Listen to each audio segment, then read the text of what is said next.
Ako si Lisa. Tubong Negros Occidental. Puro tayo Negros ah. Dalaga ako. Nang mga panahong nangyari ito. Nasa 18 anyos lang ako. Sa baryo namin, simple lang ang buhay. Puro palayan, kubo, at mga kapitbahay na halos magkakilala lang ang lahat. Pero tuwing fiesta, doon nabubuhay ang baryo namin. May mga plano, may prosesyon, at sa gabi, may sayawan sa ilalim ng kalubihan. Nung gabing iyon, fiesta ng patron namin. Inaya ako ng mga kaibigan kong pumunta sa sayawan dahil may sayaw daw, may pailaw, at parang lahat ng tao gising. Pumayag naman si nanay, basta raw wag akong magpapauwi ng sobrang gabi na. Masaya ang sayawan. Sumayaw kami ng mga kaibigan ko, tumatawa at kumakain ng benenta roong kakanin at umiinom pa ng tuba. Pero pasado 11:00 ay nakaramdam ako ng pagod. Hindi pa tapos ang tugtugan at nasa kasarapan pa. Pero naisip ko nang umuwi na. Mga day, mauna na akong umuwi sa inyo ha? Sabi ko sa kanila. Sigurado ka ba, Lisa? Madilim sa daan ha? Sagot ni Marites. Sanay na ako. Lagi ko naman dinadaanan yun. Tugon ko habang kumakaway na. Hindi talaga ako sanay sa puyatan nun kasi maaga kaming natutulog. Bit-bit ko lang ang maliit kong bag at ang panyo na bigay ni nanay. Tahimik ang daan pa uwi, maliban sa huni ng mga kuliglig. Malayo pa, rinig ko pa ang sunata ng baylihan. Pero habang lumalayo ako, unti-unting nawawala ang ingay. Ang pinakamahirap na parte ng daan ay ang may malaking balete. Bata pa lamang ako, naririnig ko na ang mga kwento tungkol doon. May nawawala raw na mga bata, may nahaharanahan na dalaga, at minsan may mga nakikitang ilaw.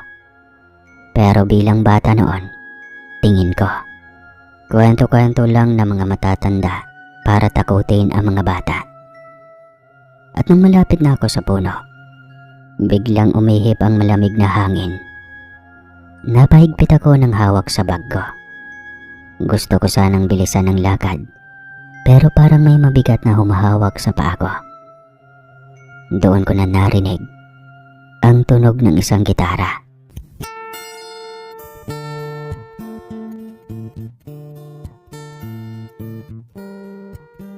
Maliwanag ang buwan, kaya malinaw sa pandinig ko ang bawat himig.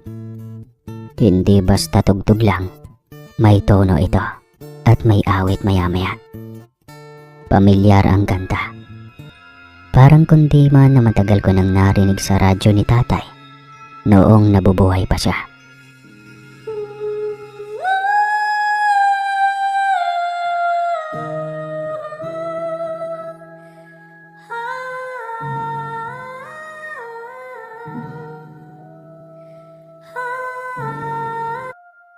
Natigilan ako.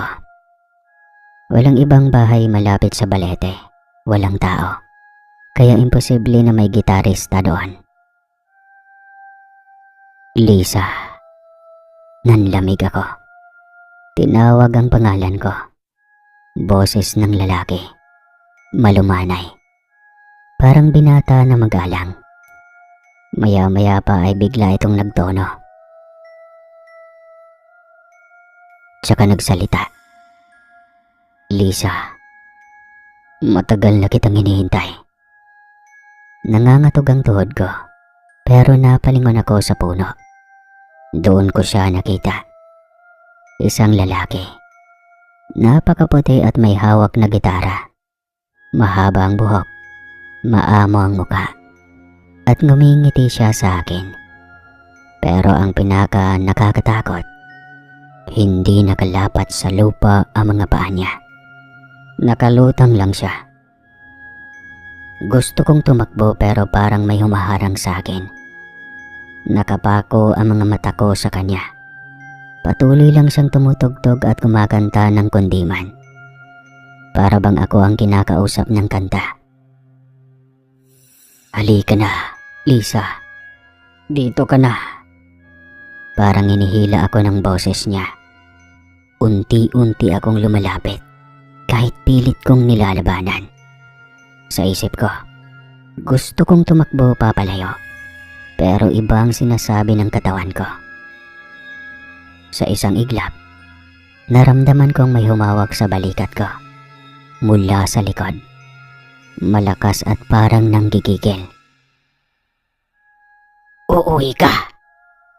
Sigaw ng tinig na hindi ko nakikita. Nagising ako sa pagkakabigani.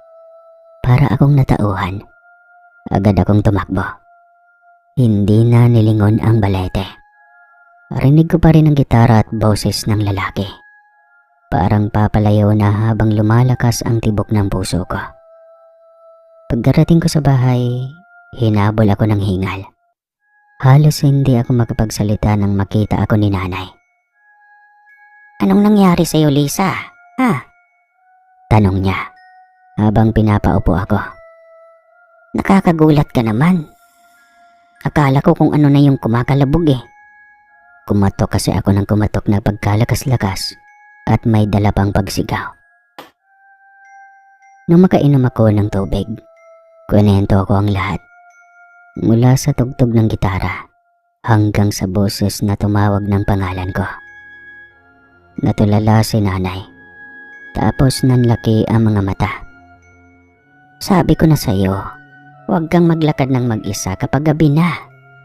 May engkanto sa balete na yon. Dalaga ang gusto niya. Lalo na yung mga galing sa sayawan. Mabuti at nakauwi ka pa. Kinabukasan, dinala ako ni nanay kay Aling Basing, isang albularya sa aming baryo. Pinainom niya ako ng pinaghalong tubig at dahon. Tapos sinabihan ako na mag-ingat. Kung hindi ka nasabihan ng tinig na iyon na umuwi ka na, baka hindi ka na nakauwi, iha. May umaaligid na engkanto sa iyo. Mabuti at may kumontra at malakas ang gabay mo, sabi ni Aling Pasing. Mula noon, hindi na ako dumadaan mag-isa sa balete kapag gabi na. Tuwing fiesta, kung gustuhin ko mang pumunta sa sayawan, lagi akong umuwi ng may kasama. Hanggang ngayon, malinaw pa rin sa alaala ko ang gitara at ang boses na tumawag sa pangalan ko. At tuwing makakarinig ako ng kundiman, bumabalik ang malamig na pakaramdam ng gabing iyon sa ilalim ng balete. Ako si Carlo, tubong Negros Oriental, at estudyante noon sa kolehiyo sa bayan. Simple lang ang buhay namin. Gigising ng maaga, papasok sa klase, tapos ay uwian na. Dahil medyo malayo ang inuuwian ko mula sa eskwela, madalas akong dumadaan sa isang kalsadang halos wala ng tao pagsapit ng hapon. Doon nakatayo ang isang napakalaking puno ng balete. Luma na raw iyon, sabi ng mga matatanda, at may bantay na mga engkanto. Bata pa lang ako, pinagsasabihan ako ng nanay ko. Anak, wag na wag kang dadaan mag-isa dyan ha, lalo na kapag gabi. At kung mapagod ka man, wag kang uupo kahit sa ilalim man lang nito. Tawang-tawa lang ako dati. Hindi kasi ako madaling maniwala sa mga engkanto at mga multo. Para sa akin, puro takutan lang iyon ng mga matatanda. Hanggang sa isang araw, matapos ang mahabang klase at group work, halos 6:00 na ng gabi nang makauwi ako. Naglakad ako sa kalsadang iyon. Pagod na pagod at halos wala na sa wisyo. Pagkarating ko sa tapat ng balete, ramdam kong bigla akong inantok ng todo. Siguro, dahil kulang ako sa tulog, kaya naisip kong maupo na muna sa malaking ugat ng puno para makapagpahinga ng saglit. Ang plano ko 5 minuto lang, pero sa pag-upo ko, para bang may malamig na hangin na yumakap sa akin. Ang sarap sa pakiramdam. At hindi ko na namalayan na nakapikit na ako at nakatulog. Hindi ko alam kung gaano ako katagal na iglip. Pero nang magmulat ako ng mga mata, hindi na iyon ang kalsadang alam ko. Ang paligid, puno ng liwanag na parang galing sa buwan. Pero sobrang linaw ng lahat. Ang balete, mas malaki at mas matingkad. At sa ilalim nito, may mga taong nakatayo. Mga nilalang na hindi ordinaryo.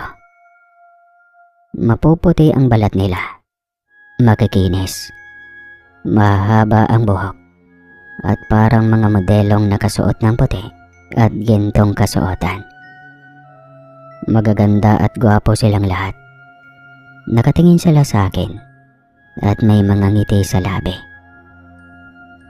Isang babae ang lumapit. Mahaba ang buhok niya. Nakalugay at nakasuot ng puting bestida. Umupo siya sa tabi ko at ngumiti. Sa wakas, nagising ka rin. Nasaan ako? Tanong ko. Nanginginig ang boses. Ngumiti lang siya at tumuro sa paligid. Nasa lugar ka namin, sa tahanan namin.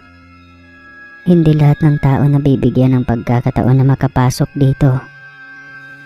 Gusto kong tumayo, pero parang mabigat ang katawan ko. Ang mga kasama niya, nagsisimula ng umawit. Isang himig na hindi ko maintindihan, pero napakasarap pakinggan. Nakakaantok. Hinawakan niya ang braso ko. Ang lamig ng kamay niya na parang yelo. Carlo, dito ka lang. Walang problema rito. Hindi ka mapapagod. Hindi ka magugutom. Puro kapayapaan lang. Pero sa loob ko, may bumubulong na umuwi ka na at huwag kang magpapadala. Kaya pilit kong binawi ang kamay ko at saka tumayo. Hindi. Kailangan kong umuwi sa amin. Nag-iba ang ngiti niya. Mula sa malumanay, naging malamig at matalim. Hindi lahat ng nakakapasok dito ay pinapayagang makalabas.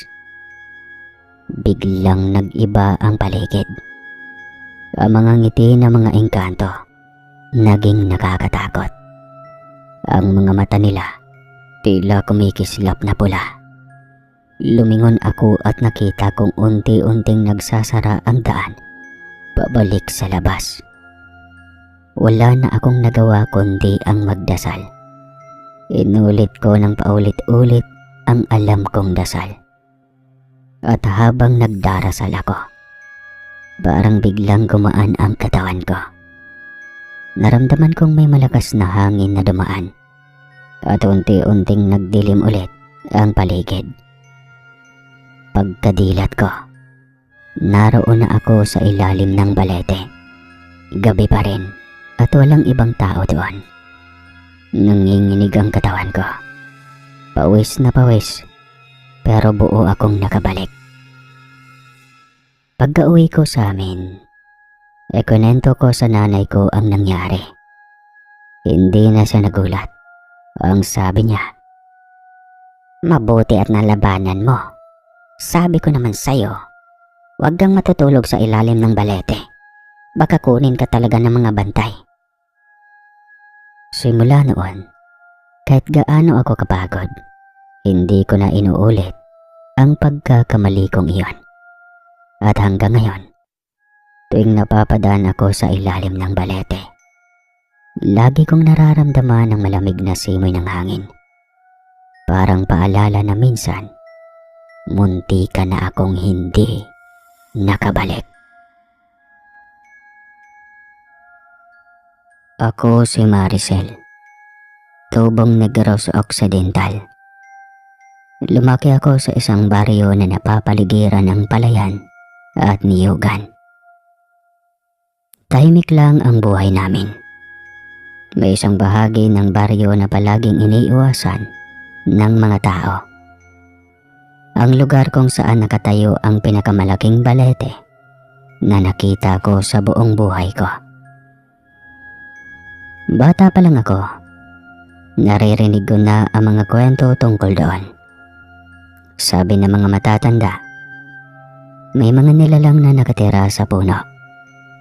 May mga engkanto na hindi nakikita ng karaniwang mga mata. Kaya kahit tanghaling tapat, bihira ang dumadaan sa kalsadang iyon o daanan ng mga tao. Hindi ako naniniwala noon hanggang sa dumating ang mga panaginip. Una kong naranasan noong ako'y 16 na taong gulang. Sa panaginip ko, nakatayo ako sa harap ng malaking balete. Madilim ang paligid, pero ang puno tila nagliliwanag. May boses akong naririnig. Hindi ko alam kung lalaki o babae. Basta malumanay at parang inaakit ako. Halika. Pagkagising ko, pawis na pawis ako kahit malamig ang gabi. Inisip ko lang na bangungot iyon, pero hindi natapos doon. Sa mga sumunod na gabi, paulit-ulit kong napapanaganipan ang puno at ang tinig na tumatawag sa akin. Hanggang sa isang gabi, mas malinaw na ang tinig. Maricel, halika na. Kinilabutan ako dahil tinatawag na ako sa pangalan ko. Doon na ako nagsimulang matakot. Ikunento ko sa nanay ko, pero sabi lang niya, huwag kang makikinig sa tawag na yan. Magdasal ka bago ka matulog. Sinunod ko siya, pero kahit nagdarasal na ako, mas lalo pang lumalakas ang tawag. At dumating sa punto na hindi na lang sa panaginip. Isang gabi habang pauwi ako galing sa tindahan, napadaan ako sa may kalsadang malapit sa balete. 8:00 pa lang ng gabi pero madilim na. Tahimik na ang paligid. Tanging mga kuliglig lang ang maririnig. Nang mapatingin ako sa direksyon ng puno, nanlamig bigla ang buong katawan ko. Narinig ko ang parehong tinig. Hindi na sa panaginip. Nanggagaling mismo na sa ilalim ng balete. Maricel, halika rito. Nanigas ako sa kinatatayuan ko. Hindi ko alam kung tatakbo ba ako o sisilipin iyon. Para bang may humihila sa loob ko na sumunod. Pero mabilis akong nakatakbo pa uwi. Pagkarating ko sa bahay, hingal na hingal ako. Hindi ko na sinabi sa kahit kanino. Baka sabihin na babaliw na ako. Ilang araw ang lumipas, mas lalo pang nagiging kakaiba ang mga panaginip ko. Hindi lang boses ang naririnig ko, kundi may mga nakikita na ako mga kakaibang nilalang. Mga mapuputi ang balat, mahahaba ang buhok, magaganda ang anyo. Nasa ilalim sila ng balete at nakangiti sa akin. Para bang inanyayahan nila akong lumapit doon. Hanggang sa isang gabi muli, sa panaginip ko, may isa sa kanila ang lumapit at hinawakan ang kamay ko. Ang lamig ng haplos at ang sabi niya, hindi ka na dapat bumalik. Dito ka na. At pagmulat ko, nasa higaan na ako. Pero may marka na parang maliit na sugat sa braso ko na parang totoo ang mga pangyayari. Doon ako nagpasya na sabihin sa lola ko ang lahat. Natakot na ako nun. Matanda na siya at alam kong marami siyang alam sa mga ganitong bagay. Pagkarinig niya, bigla siyang natigilan. Engkanto yan, Maricel. Sila ang mga nakatira sa balete. Ikaw ang napili nila. Nanlaki ang mga mata ko. Bakit ako la? Hindi ko alam. Pero kapag sinunod mo ang tawag nila, baka hindi ka na makabalik. Sagot ni Lola. Mula noon, halos gabi-gabi akong pinagmamasda ng pamilya ko kapag natutulog. Natatakot silang baka maglakad ako papunta sa puno nang hindi nila namamalayan. At dumating nga ang gabi na kinakatakutan ko. Na timing iyon na piyesta sa baryo. Maraming tao, masaya at maingay. Pagkatapos ng sayawan, nagpaalam akong uuwi na. Pero sa halip na dumiretso sa bahay, hindi ko alam kung bakit. Natagpuan ko ang sarili ko na naglalakad papunta sa direksyon ng balete. Parang wala ako sa sarili. Naririnig ko na naman ulit ang tinig. Mas malinaw kaysa sa dati. Halika na, Maricel. Dito ka na. Pagkarating ko sa tapat ng puno, lumiwanag ang paligid kahit walang buwan. Ang mga sanga at ugat ng balete, kumikislap na parang may mga ilaw na hindi ko maipaliwanag. At doon sila muling lumitaw, ang mga engkanto. Mga babae at lalaki, magaganda at makinis ang balat. Nakangiti sila sa akin. May isa sa kanila ang lumapit. Yung parehong nakita ko sa panaginip. Hinawakan niya ulit ang kamay ko. Hindi ka na namin palalayain kapag sumama ka. Bulong niya. Sa sandaling iyon, biglang naalala ko ang babala ng lola ko. Pinilit kong umatras at sumigaw ng dasal. Nanginginig ang boses ko habang inuulit ang ama namin. At nang pagkasabi ko ng letra o yung salita na Amin, biglang naglaho ang liwanag. Ang mga engkanto ay nawala. Ang paligid ay bumalik sa dati. Dumilim at tumahimik. Tumakbo ako pa uwi. Halos mabaliw ako sa takot. Pagkarating ko sa bahay, sinalubong ako ng lola ko. Iyak ako ng iyak nun. Tumingin siya sa braso ko at nakita niyang may bakas ng haplos. Itim at malamig ang pagkaramdam ko. Pasalamat ka at nakalaban ka, Maricel. Dahil kung hindi, baka ngayong gabi kasama ka na nila. Sabi ni Lola. Simula noon, hindi na ako dumadaan malapit sa balete. Kahit tanghaling tapat at hanggang ngayon, tuwing naiisip ko yung tinig na tumatawag sa pangalan ko, nanlalamig pa rin ang buong katawan ko.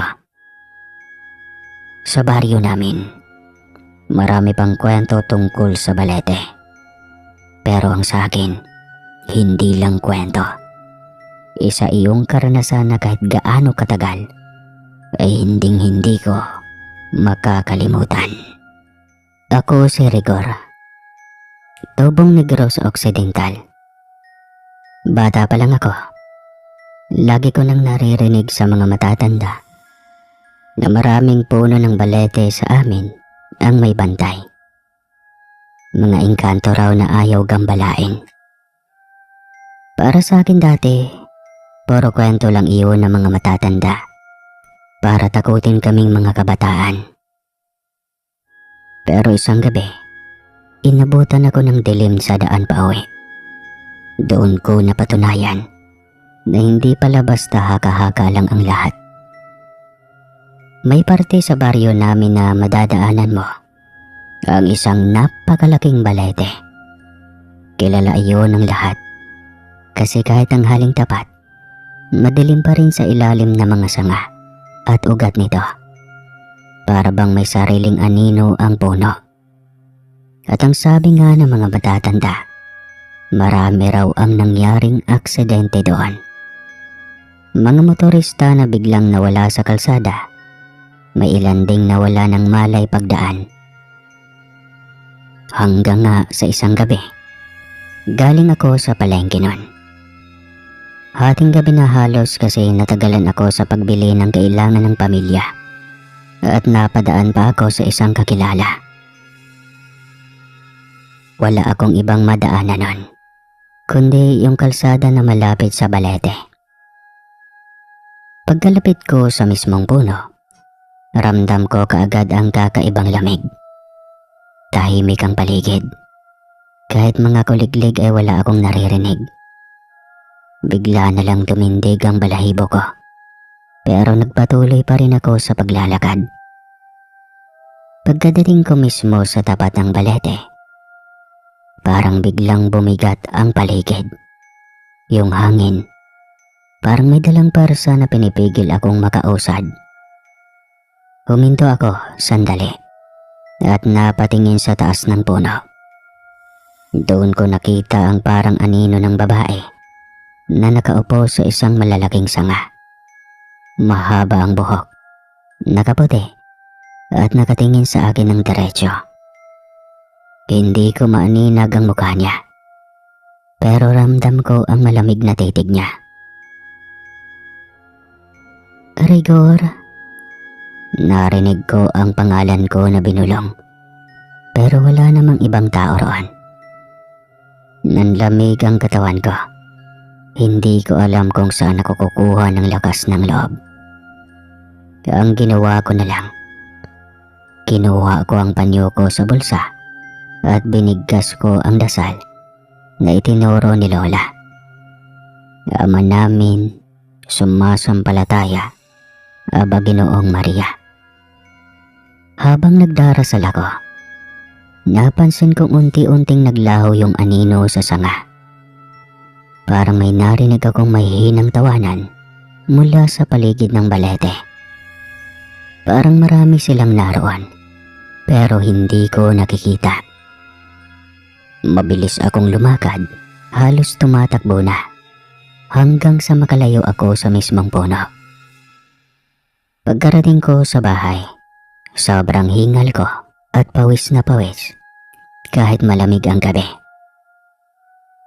Kinabukasan, ikinento ko sa lola ko ang nangyari. Sabi niya, mabuti raw at nagdasal ako. Rigor, hindi lahat ng engkanto ay mababait. Yung nakita mo sa balete, bantay iyon ng puno. Kung hindi ka nakapagdasal, baka hindi ka na nakauwi kagabi. Simula noon, kahit araw, hindi na ako naglalakad mag-isa papunta sa direksyon ng balete. At tuwing gabi, sinisiguro kong may kasama ako o iwas na lang ako sa kalsadang iyon. Hanggang ngayon, tuwing naaalala ko ang gabing iyon, nanlalamig pa rin ang katawan ko. Doon ko napatunayan na hindi biro ang mga kwento ng mga matatanda tungkol sa balete dito sa Negros. Totoo ang mga bantay. Totoo ang mga engkanto.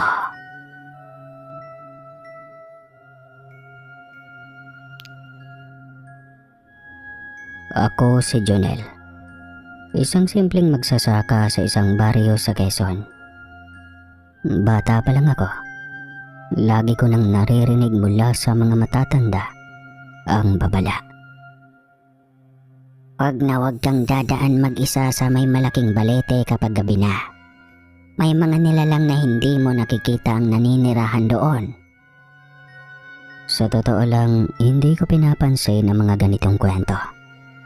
Para sa akin, puro pamahiin lamang iyon para takutin ang mga bata. Pero nagbago ang paniniwala ko isang gabing hindi ko makakalimutan. Nangyari ito noong pauwi ako galing bukid. Naabutan ako ng dilim kasi nagtagal ako sa pag-aararo. Wala akong ibang madaanan kundi yung kalsada kung saan naroon ang matandang balete. Sobrang laki ng puno na iyon, parang kumakain ng buong daan ang mga ugat at sanga nito. Kahit ang haling tapat ay nakakatakot tignan, paano pa kaya sa gabi? At habang papalapit ako, ramdam kong biglang lumamig ang paligid. Tahimik ang bukirin. Walang huni ng kuliglig. Ni hangin ay parang huminto. Doon na nagsimulang bumalis ang tibok ng dibdib ko. Pero nagpatuloy pa rin ako sa paglalakad. Pinilit kong iniisip na wala lang ito.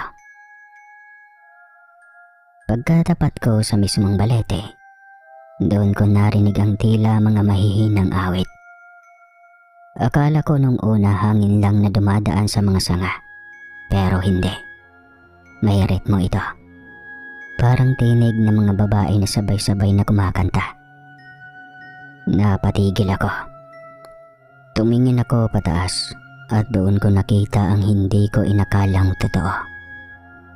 May mga liwanag na parang alitaptap na lumilipad-lipad sa paligid ng puno.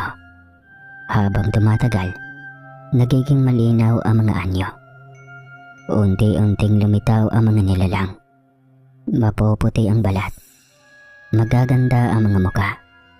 Mahaba ang buhok na umaalon. Hindi sila tao.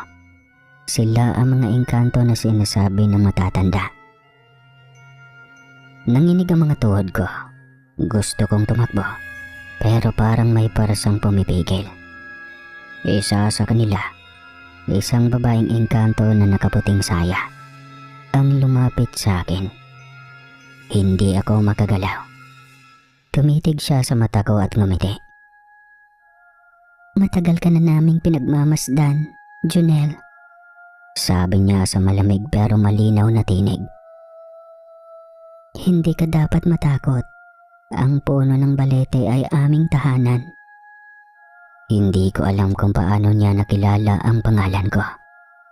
Gusto kong magsalita pero natuyo ang lalamunan ko. Ang tanging nasabi ko lang ay, Bakit? Bakit ako? Ngumiti lang siya. Pero ang ngiting iyon ay may halong lungkot.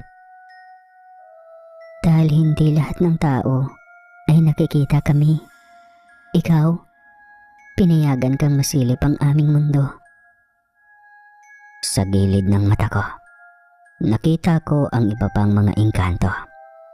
May mga nakaupo sa malalaking ugat. May nakatayo sa mga sanga. At lahat sila ay nakatingin sa akin. Karamdam ko ang bigat ng mga mata nila. Parang sinusukat kung karapat-dapat ba akong nandito. Hindi ko na napigilan ang sarili ko. Yumuko ako at bumulong. Patawad kung nagambala ko kayo. Narinig ko ang mga tawa nila. Hindi nakakatawa, kundi parang musika. Maya-maya lang, biglang nagbago ang paligid. Yung dilim ng gabi, napalitan ng parang liwanag ng buwan na hindi galing sa langit, kundi galing mismo sa balete. Ang daan na tinatahak ko ay naging ibang mundo. Nakakita ako ng maliit na ilog na wala naman doon sa dati. May mga kubo sa malayo na hindi ko rin nakikita tuwing araw. Para bang dinala nila ako sa dimensyon nila. Junel, pwede kang maging kaibigan namin, pero may kapalit. Sabi ulit ng babaeng engkanto. Kinakabahan ako. Anong kapalit? Lumapit siya sa akin. Halos ilang pulgada na lang ang layo ng mukha niya sa mukha ko. Panatilihin mong lihim ang nakita mo. At tuwing gabi, dadaan ka dito, hindi para matakot, kundi para makinig sa amin. Kami ang magbabantay sa'yo. Hindi ko alam kung bakit, pero imbes na matakot, isang kakaibang kapayapaan ang naramdaman ko. Kaya naman ay tumango ako. Mula noon tuwing dadaan ako sa may balete sa gabi, Hindi na ako kinakabahan. Naroon lagi ang mga engkanto. Nakatingin, nakangiti, at minsan ay umaawit. Hindi sila nananakit, pero ramdam ko rin na hindi sila dapat bastusin. Hanggang ngayon, dala ko ang babala ng babaeng engkanto. Huwag mong ipagsabi sa iba ang nakita mo, maliban kung handa ka sa kapalit. Kaya ang kwentong ito, isinulat ko lang para may makaalam. Pero hindi ko kayang ikwento ng harapan sa mga taga-baryo. At sa tuwing napapadaan ako roon, lagi kong inaalala, hindi lang puno ang balete, kundi isa itong mundo ng mga nilalang na kasabay nating nabubuhay. Pero hindi lahat ay nabibigyan ng pagkakataon na makita sila.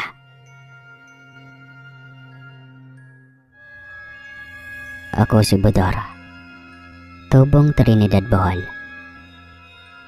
Matagal na akong nakatira sa bahay namin sa dulo ng barangay, malapit sa sapa at sa malaking puno ng balete. Nasabi pa ng mga matatanda, mas matanda pa sa lolo ko. Diyan ako lumaki.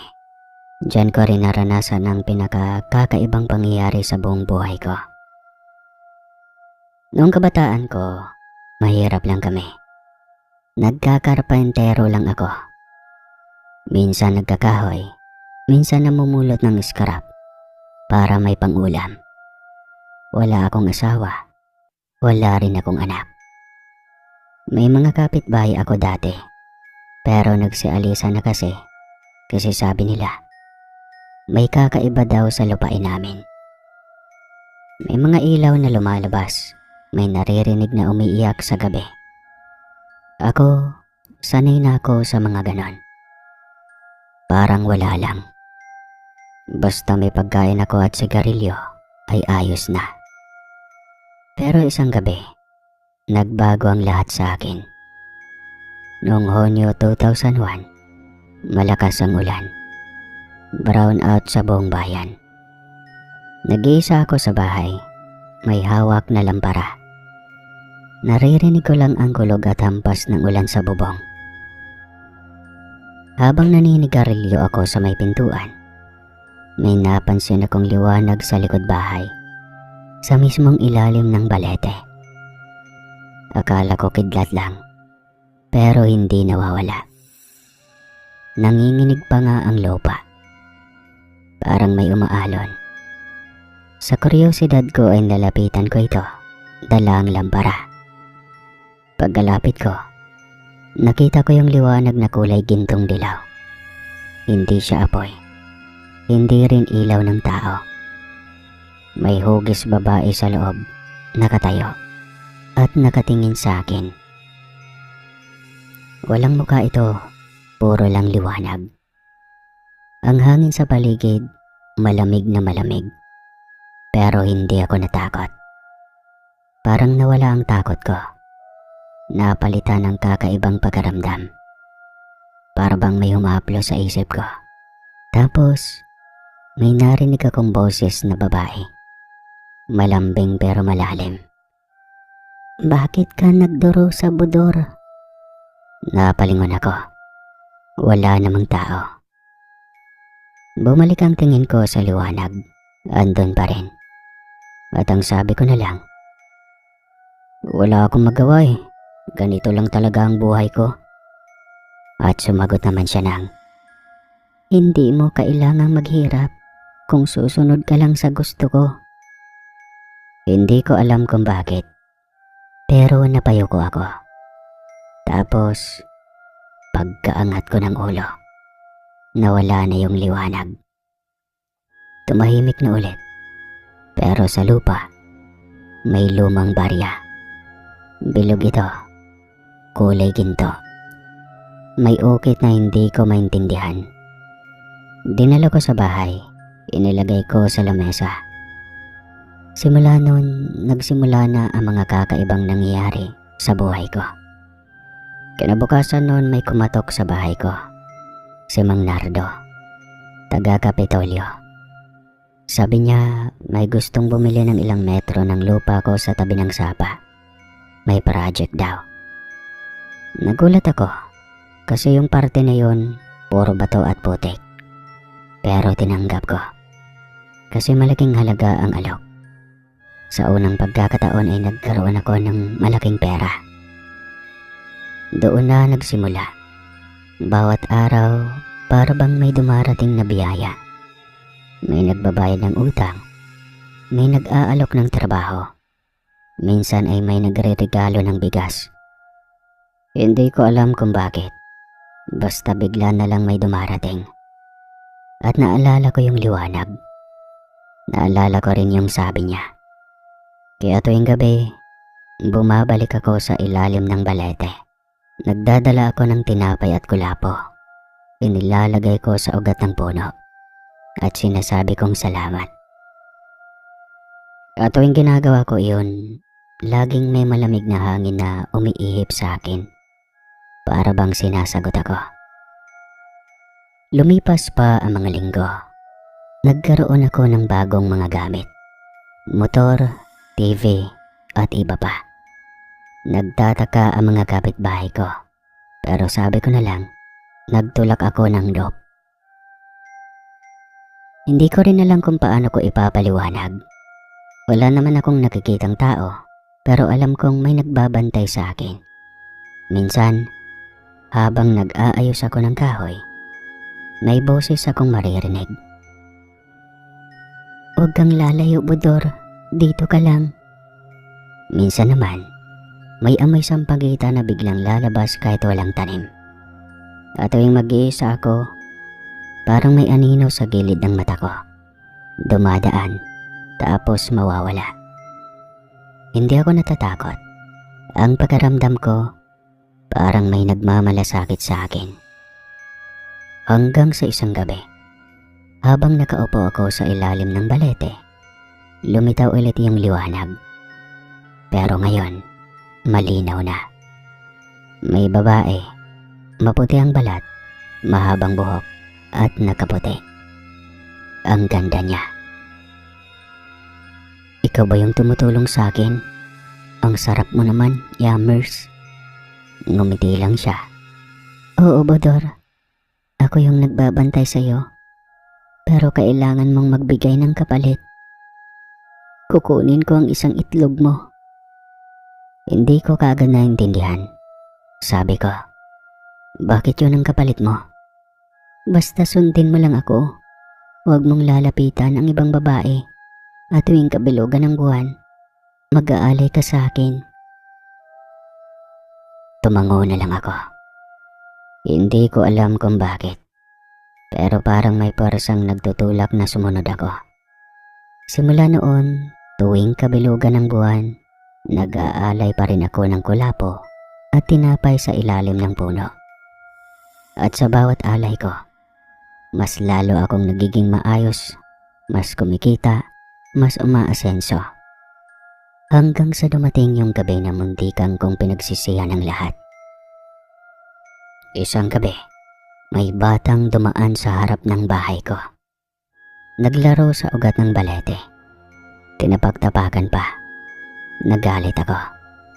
Nilapitan ko at sinigawan ko siya. Bakit mo ginagalaw yan? Umalis ka. Tumakbo yung bata. Kinabukasan daw ay nagkasakit. Nilagnat ng 3 araw. Sinasabi raw sa nanay niya. May matandang babae sa puno. Ayaw akong palapitin. Kinikilabutan ako. Kasi alam kong hindi babae yung nakita ng bata. Yun yung nilalang na nagbibigay sa akin ng tulong. Noon ko lang naramdaman yung kaba. Baka nga hindi siya mabuting espiritu.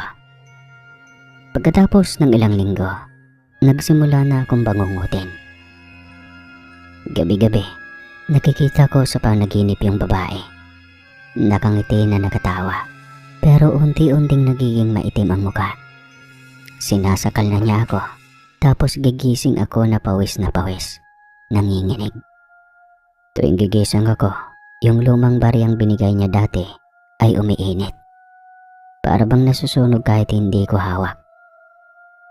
Tinanong ko si Mang Ben, kapitbahay kong matanda, kung alam niya o kung ano ang pwede kong gawin. Budor, baka engkanto yan. Lalo na kung sa balete ka nakakita. Dapat magpaalbularyo ka. Pero hindi ko nalang pinansin ang kanyang sinabi. Baka isipin lang niyang nabaliw ako. Pero sa loob-loob ko, alam kong totoo yung babae. At alam kong siya rin yung dahilan kung bakit bigla akong yumaman.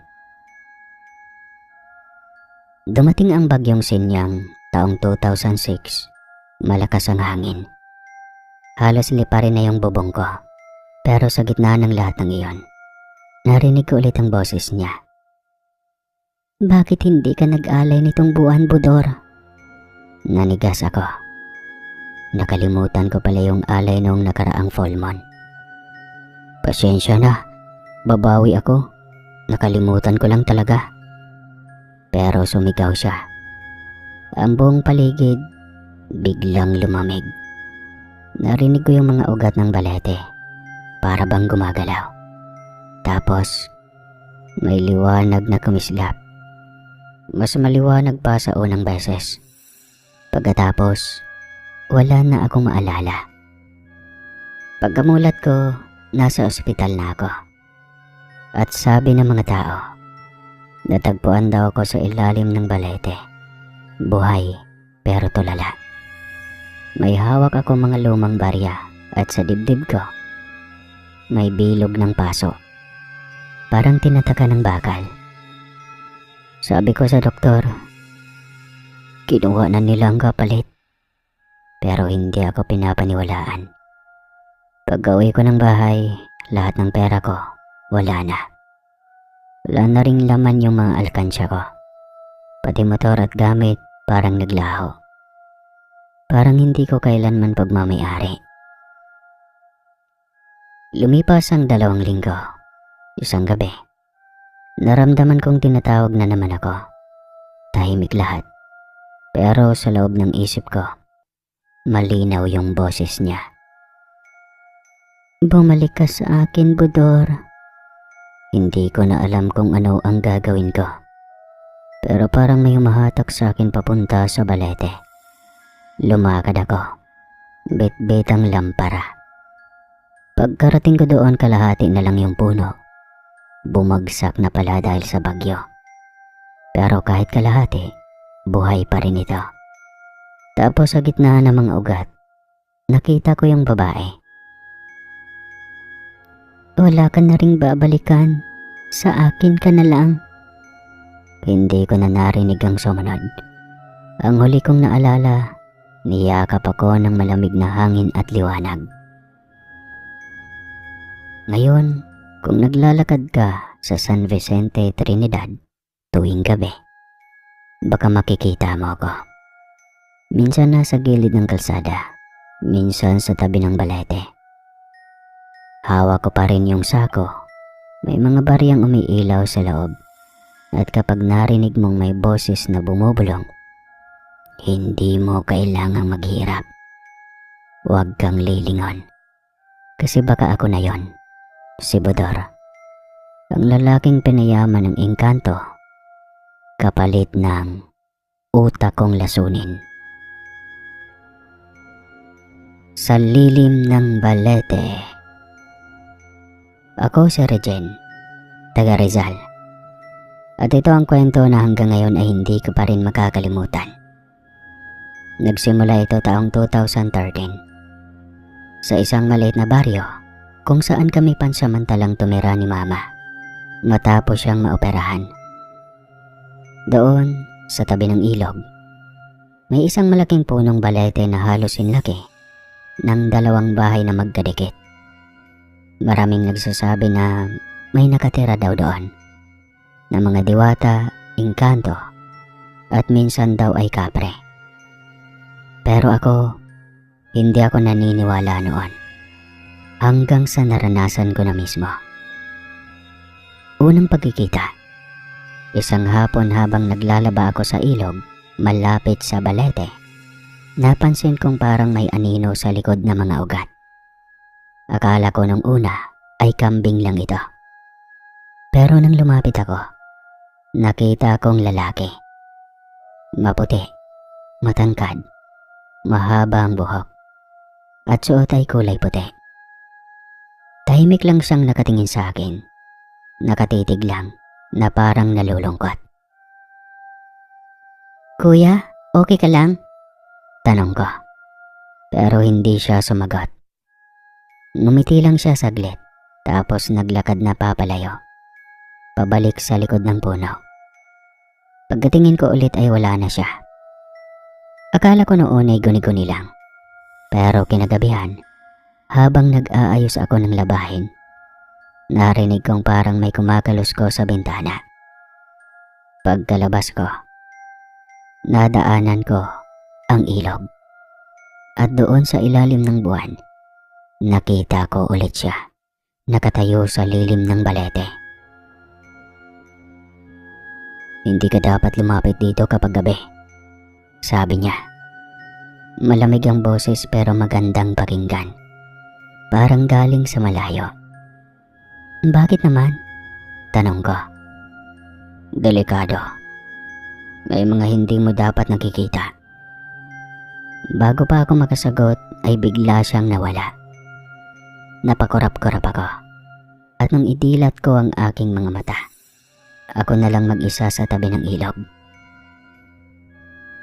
Kinabukasan, tinanong ko si Mang Ilmo, ang matandang tagabantay ng palayan malapit sa may ilog, kung may nakatira ba sa may balete. Anak, huwag ka nang magpunta ron sa dapit hapon ha. Matagal nang may nilalang na nakatira dyan. Engkanto yon. Hari raw ng mga tagabantay ng ilog. May mga babae nang nawala dyan noon. Kinabahan ako, pero hindi ko alam kung bakit may kakaibang pagkaramdam akong gustong bumalik pa rin. Pagkarating ng hapon, pumunta ulit ako. Hindi ko na napigilan ang sarili ko. Nandoon ulit siya. Nakaupo sa ugat ng balete, nakatingin sa ilog. "Sino ka ba talaga?" tanong ko na. "Ang tawag nila sa akin ay Ilyon," sagot niya. "Tagapangalaga ako ng punong ito at ng ilog na to. Pero hindi ako dapat nakikita ng tao." Dagdag niyang wika. Natahimik ako. Hindi ko alam kung anong mararamdaman ko. Takot ba o paghanga? May kakaiba sa kanya. Hindi siya tulad ng normal na tao. Ang balat niya ay parang kumikislap kapag tinatamaan ng araw. At ang mga mata niya, kulay abuhing may bahagyang asol. Lumipas sa mga araw, lagi ko na siyang binabalik-balikan. Para na akong ginagayuman nun na hindi ko mawari kung bakit ko ginawa yon. Minsan, ako na ang nagdadala ng bulaklak. Minsan pagkain. At lagi siyang nandyan. Tahimik lang. Pero sa tuwing nagsasalita siya, ramdam ko yung malamig pero mahinahong hangin sa paligid. Hanggang sa isang gabi, habang nagkukwento ako tungkol sa buhay ko, bigla niyang hinawakan ang kamay ko. "Regine, kung alam mo lang, bawal sa amin ang makihalubilo sa tao. Pero hindi ko na kayang pigilan ng sarili ko. Lalo na kapag ikaw ang kaharap ko." Hindi ako nakasagot. Ramdam kong tumigil ang paligid. Walang hangin. Walang maririnig na kuliglig. Parang kalmado lang kami sa mundo. At nang magtama ang mga tingin namin, doon ko naramdaman na hindi na ako basta naaakit. Umiibig na ako. Simula noon, gabi-gabi ko nang nararamdaman na may dumadalaw sa bahay.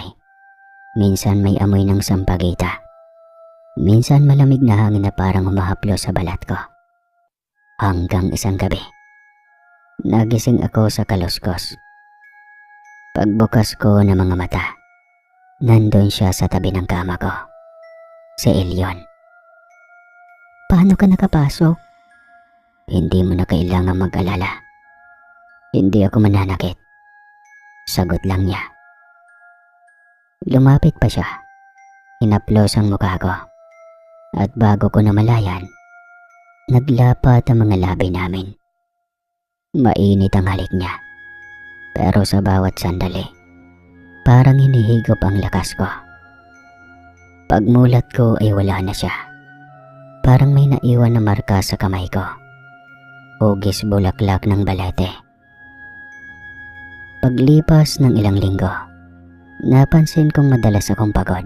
At minsan, kapag tumitingin ako sa salamin, may anino sa likod ko. Nakita ni Mama na pumapayat ako at madaling mapagod. Dinala niya ako sa albularyo at pagkarating namin, bigla akong tinignan ni Aling Roma at agad niyang sinabi,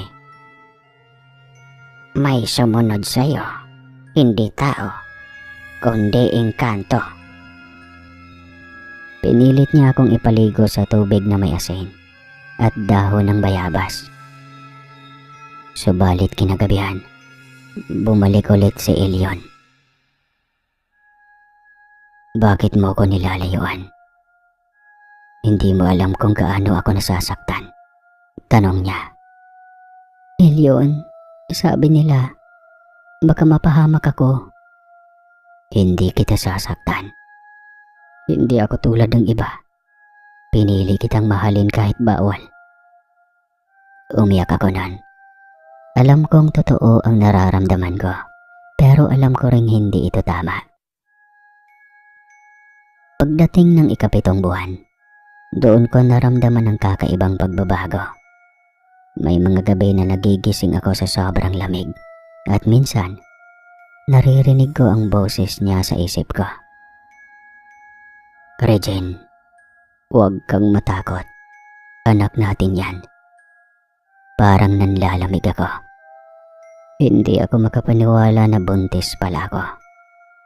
Wala naman akong ibang lalaki at tanging siya lang ang nakasama ko sa ganoong paraan. Hindi ko rin matandaan na tinorjak niya ako. Nabigla si Mama sa mga pangyayari. Dinala niya ako sa doktor. Pero sabi ng doktor, normal daw lahat. Pero tuwing gabi, nararamdaman kong kumakalos ko sa mga ugat ng balete sa labas ng bahay. Parang may gustong pumasok. Hanggang sa isang gabi, lumabas ako kahit takot ako. Doon ko nakita si Elyon. Nakatayo sa lilim ng puno. Hawak ang kamay niya sa tiyan ko. "Regine, bunga ito ng pagmamahal na bawal. Kailangang lumayo ka bago dumating ang mga tagabantay namin. Hindi nila papayagan na mabuhay ang sanggol sa mundo ng mga tao." Niyakap niya ako at doon ko naramdaman ang malamig niyang luha na parang hamog. "Babalik ako kapag ligtas na kayo. Pero kung hindi, lagi kitang babantayan dito." Sabi niya. Tapos parang hangin siyang naglaho. Kinabukasan, nagsimula nang magkasakit si Mama. Parang tinamaan ng matinding ubo at lagnat. Sabi ni Aling Roma, "Galit ang mga tagabantay. May nilabag na batas ang engkanto mo. Kailangang putulin ang ugnayan." Dinala nila ako sa may ilog at pinapaliguan ng dahon at langis. Habang ginagawa yon, naririnig ko ang iyak ng lalaki sa loob ng puno. "Regine, patawad." Pagmulat ko, natapos na ang ritual at simula noon, hindi ko na siya muling nakita. Lumipas ang mga buwan, nanganak ako. Isang batang lalaki, maputi, at may kakaibang kulay ang mga mata. Kulay aboing asol, tulad ni Elyon. Pinangalanan ko siyang Elyo. Habang lumalaki siya, napansin kong tuwing gabi ng kabilugan ng buwan, Lumalakas ang ihip ng hangin sa labas at gumagalaw ang mga sanga ng balete na para bang may bumabalik. Minsan nakikita kong nakatingin si Elio sa bintana at maririnig ko siyang bumubulong. Si Papa daw, andyan. Hindi ko na siya sinabihan ng totoo, pero alam ko, kahit anong linis o ritual ang gawin, hindi tuluyang nawawala ang koneksyon namin. Dahil sa bawat dampi ng hangin sa gabi, ramdam ko pa rin yung malamig na haplos ni Elion. Ang engkantong minahal ko sa lilim ng balete. 2025 na ngayon. Si Elio ay 12 taong gulang na. Tahimik na bata. Pero minsan, may mga oras na nakatingin siya sa labas. Parang may kausap. At tuwing tinatanong ko kung sino, lagi lang niyang sagot. Si Papa, Ma. Susunduin daw niya tayo kapag handa na tayong tumira sa puno. Hindi ko alam kung anong ibig sabihin nun. Pero minsan, sa tuwing dumadaan ako sa may balete, nakikita ko ang maliit na ilaw sa gitna ng mga ugat at ang amoy ng sampagita na dati kong naaamoy sa tuwing dumadalaw si Elion. Hanggang ngayon, hindi ako sigurado kung sumpa ba o biyaya ang pagmamahal namin. Ngunit isang bagay lang ang alam ko. Sa lilim ng balete, may mga kwento talagang hindi matapos-tapos kahit ganoon katagal. At minsan, ang pag-ibig, kahit bawal, nag-iiwan ng bunga na mananatiling buhay sa pagitan ng dalawang mundo.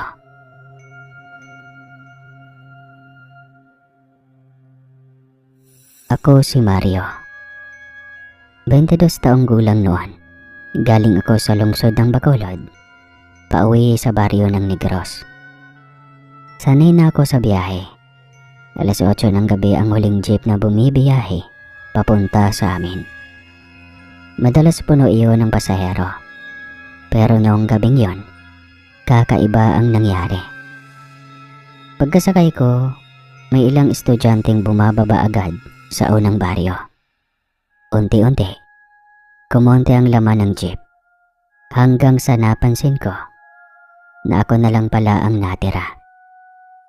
Hindi ko na iyon pinagtuunan ng pansin pa dahil minsan talaga nangyayari iyon. Tahimik ang daan. Rinig ko lang ang ugong ng makina at hampas ng hangin sa gilid ng jeep. Nakatulog ako sandali at nagising lang ako nang biglang huminto ang jeep. Akala ko ay nakarating na ako sa boundary. Pero pagdilat ko, laking pagtataka ko. Nasa tapat kami ng isang malaking balete. Malaki, malawak ang mga ugat na parang kamay na nakaunat. Madilim ang paligid. Wala na isang bahay o poste ng ilaw. Bakit huminto dito, Manong? Tanong ko sa driver. Hindi siya sumagot. Nakatingin lang siya sa harap, parang may hinihintay. Manong, malapit na po ba sa baryo? Tanong ko ulit. Hanggang sa dahan-dahan siyang lumingon sa akin. Ngumiti siya, pero hindi normal ang ngiti. Parang pilit. Sandali lang, may susunduin tayo. Kinilabutan ako sa kanyang asta. Susunduin. Kanina ako na lang ang pasahero. Sino bang susunduin sa ganitong oras at sa gitna ng kawalan? Maya-maya pa ay may narinig akong mga yabag. Parang nanggagaling sa ilalim ng balete. Mabibigat, mabagal. Parang hindi lang isa ang paparating. Sa dilim, may mga aninong lumapit. At ang una kong napansin, mahaba ang kanilang mga damit. Para mga lumang baraw at saya. Mapuputi ang balat, makikinis. Pero kakaiba ang anyo. Sobrang tahimik nilang gumalaw. At tila hindi lumalapat sa lupa ang mga paa.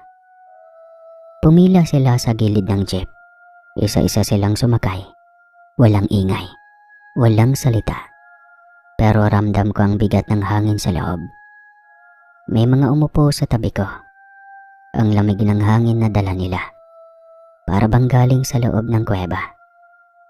Pinilit kong wag silang tignan. Pero sa gilid ng mga mata ko, kita ko ang maputlang mukha nila at ang mga matang nakatitig diretso sa akin. Bayad, sabi ng isa. Mahina pero malinaw. Napatingin ako. Nakahawak siya ng lumang bariyang pilak. Hindi na ginagamit sa panahon natin. Inaabot niya sa driver at tinanggap naman ito na parang normal lang. Doon na nagduda ako at masyado na akong kinabahan. Gusto kong sumigaw. Gusto kong bumaba. Pero para akong natulala. Ang katawan ko ay parang nanigas. Nagpatuloy ang jeep sa biyahe. Tahimik. At ang tanging rinig ko lang ay ang ugong ng makina at ang mahihinang bulungan ng mga paserong hindi ko alam kung tao ba talaga. Nang makarating kami sa nasabing baryo, bigla na lang silang nawala. As in walang bumaba at walang ingay. Nasa loob pa ako ng jeep, pero ako nilang mag-isa ulit. Pagkarating sa sakayan malapit sa amin, bumaba kagad ako. Nanginginig ang tuhod ko nang walang paalam. Halos hindi ako makahinga. Nung nandun ako sa bahay, pinento ko yun kay nanay. At ang sabi niya,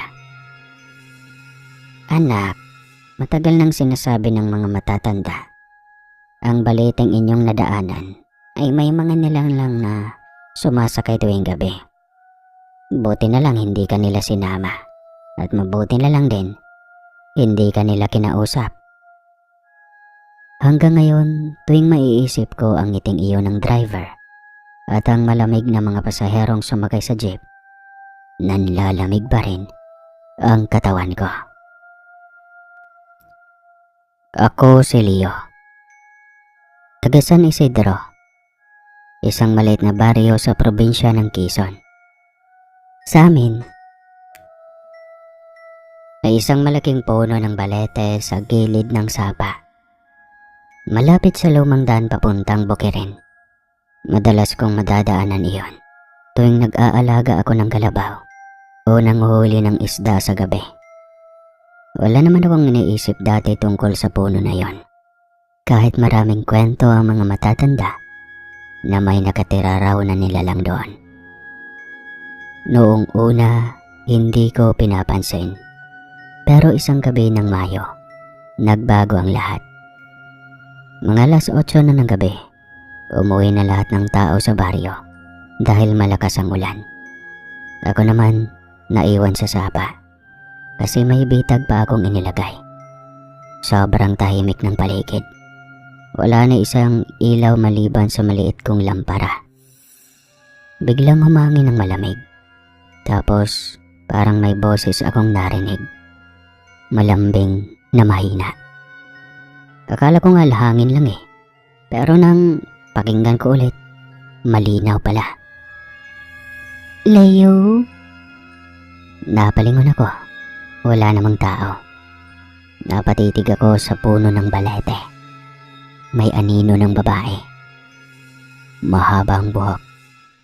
At kahit sa dilim, ramdam kong nakatingin siya sa akin. Kinilabutan ako, pero hindi ako tumakbo. Ewan ko kung bakit. Parang may humihila sa akin papalapit. Habang lumalapit ako, napansin kong hindi siya basta tao. Ang balat niya ay parang mapusyaw at ang mga mata niya ay may kakaibang kintab na kulay berde. Sino ka? Tanong ko. Ako si Alina. Hindi ko alam kung anong klaseng nilalang siya. Pero hindi ako natakot.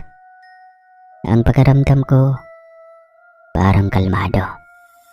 Parang kilala ko siya noon pa. Umupo siya sa ugat ng balete at tinignan lang ako. Bakit mo ako tinatawag? Matagal na kitang nakikita dito, Leo. Tuwing gabi, pinagmamasdan kita. Isa ka sa iilang hindi takot lumapit. Hindi kaagad ako nakasagot. Ang totoo, hindi ko alam kung panaginip ba yung nangyayari o totoo talaga. Pero nang hawakan niya ang kamay ko, ramdam ko ang lamig ng balat niya. Parang tubig sa sapa na galing ng Sierra Madre.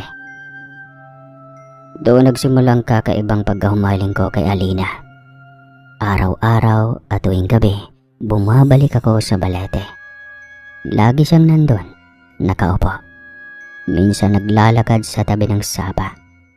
Nakikipag-usap ako sa kanya tungkol sa buhay ko, sa mga problema ko sa bukid, at sa mga pangarap ko. Siya naman nakikinig lang. Minsan tatawa, minsan tatahimik. Madalas kong mapansin pag dumadating ako, nagiging malamig ang hangin at nagiging malinaw ang tubig ng sapa. Sabi ni Alina, yun daw ang paraan niyang ipakita na masaya siya kapag nandun ako. Lumipas ang ilang linggo. Parang nakalimutan ko ng tao ako at siya ay isang engkantada. Dumating ang isang gabi na hindi ko makakalimutan. Leo, bakit lagi kang bumabalik dito kahit alam mong hindi ako katulad mo? Tumingin ako sa kanya. Hindi ko alam, Alina. Pero sa tuwing kasama kita, parang ayaw ko nang umuwi. Ang sarap mo kasi, Pia. Ngumiti siya, pero halatang may lungkot sa mga mata. Hindi lahat ng tao kaya ang ganitong ugnayan. Kapag pinilit, may kapalit. Ano ang ibig mong sabihin? Kapag minahal mo ako ng buo, hindi ka na makakabalik sa dati mong mundo. Natahimik kaming pareho. Naririnig ko na lang ang kuliglig at ang agos ng sapa. Pero sa mga oras na yon, hindi ko na inisip ang mga babala ng mga matatanda. Nilapitan ko siya. Hinawakan ko ang kamay niya at hinayaan kong magsalita ang puso ko. Hindi ko alam kung anong mangyayari, pero mahal kita, Alina. Lumapit pa siya sa akin. Nilapit niya ang noo niya sa noo ko. Parang may malamig na hangin na umiikot sa amin. Tapos biglang lumiwanag ang paligid. Nawala ang lahat ng bigat sa katawan ko. Pagkadilat ko, nasa gitna pa rin kami ng gabi. Pero kakaiba na ang paligid. Hindi na parang sapa ng baryo namin. Parang mas buhay, mas makulay, at mas tahimik. Nasaan tayo? Nasa pagitan ng mundo mo at ng mundo natin. Dito ko lang pwedeng ipakita kung sino talaga ako. At doon ko nakita ang tunay niyang anyo. Ang buhok niyang kulay pilak, ang balat na kumikislap sa liwanag, at ang mga mata niyang kulay berde na parang ilaw sa ilalim ng tubig. Hindi siya nakakatakot. Maganda siya, sobra. Ang sarap niyang kainin. Lumapit ako at niyakap ko siya. Kung ito ang kapalit, handa ako manatili rito. Basta matikman lang kita. Ngumiti siya pero may luha sa mga mata. Hindi pwedeng ganun, Leo. Kapag pinili mong manatili, malilimutan mo ang lahat. Pati pamilya mo, pati sarili mo. Kasi sobrang sarap ko. Tumahimik ako. Tumingin ako sa paligid. Naririnig ko ang boses ng mga palaka. Kokek, kokek. Ang ihip ng hangin. At ang mga alitap-tap na umiikot sa amin. Pero sa gitna ng lahat na ngayon, siya lang ang nasa isip ko. Kung sakaling mawala ako, bumalik ka rito sa tuwing maririnig mo ang hangin mula sa timog. Doon mo maririnig ang pangalan ko. Pagkasabi niya noon, biglang kumulog sa malayo. Bumalik ang liwanag at sa isang iglap, ako na lang mag-isa sa tabi ng balete. Wala na si Alina. Tumakbo ako pa uwi, basang-basa sa ulan. Hindi ako makatulog buong gabi. Kinabukasan, bumalik ako sa puno. Wala pa rin siya. Sinubukan ko araw-araw, 1 linggo, 2 linggo, wala na talaga. Hanggang sa isang gabi ng Hulyo habang naglalakad ako sa daan papuntang Sapa, may batang lalaki akong nakita sa tabi ng puno. Mga 5 o 6 na taon siguro ang edad. Maputi, mahaba ang buhok at nakasuot ng lumang damit. Tinignan niya ako. Ikaw ba si Kuya Leo? Oo. Bakit? Ngumiti siya. Sabi ni inay, bantayan daw kita. Parang nanlamig ang buong katawan ko. Sino ang inay mo? Tumingin siya sa balete. Si Alina. Bago pa ako makalapit, biglang may malakas na ihip ng hangin. Pagkadilat ko, wala na ang bata. Naiwan lang ang malamig na hangin at ang tunog ng mga dahon ng balete na parang boses ng babae. Simula noon tuwing gabi, dumadaan ako sa puno. Hindi ko na siya nakikita. Pero kapag tumatahimik ang paligid, naririnig ko pa rin ang boses niya. Mahina, kalmado, parang hangin na dumadampi sa tenga ko. Leo. At kahit ilang taon nang lumipas, tuwing may dumadaan na malamig na simoy ng hangin mula sa timog, napapatingin pa rin ako sa puno ng balete. Sa bawat ihip ng hangin, naririnig ko pa rin ang pangalan niya. Hanggang ngayon, hindi ko alam kung panaginip lang ba ang lahat o totoo talaga. Pero sa puso ko, totoo si Alina. At sa ilalim ng balete, doon ko unang natutunan kung gaano kalalim magmahal ang isang nilalang na hindi ko dapat minahal. Wakas ng kwento. Hanggang sa muli.